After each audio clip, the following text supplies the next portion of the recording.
Mga kabrigada, matatag at makataong pamumuno.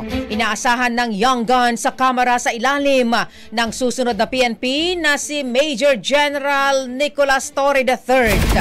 Brigada Haji Caaminio, ibrigada mo. Brigada Live Report.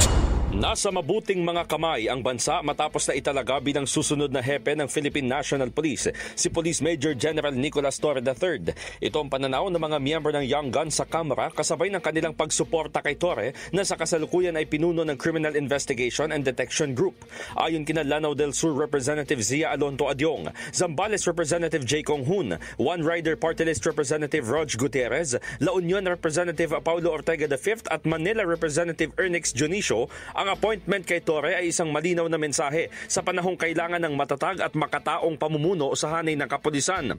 Sinasalamin nila nito ang commitment sa hustisya at rule of law na pinatunayan ng kanyang naging papel sa high-profile operations at dedikasyon sa reforma sa pulisya.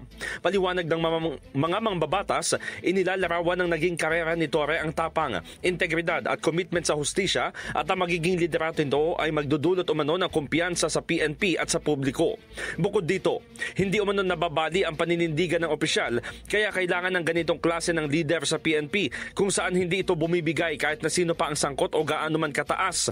Tiwala naman ng Young Guns na sa ilalim ni Torre ay magiging mas transparent at community-oriented institution ang PNP. In the heart of changing lives, ako si Brigada Haji Caaminio ng 105.1 Brigada News FM Manila, The Music and News Authority. Brigada Balita Nationwide. Ang bahaging ito ay hatid sa atin ng PowerCell Soya Coffee. Masarap araw-arawin.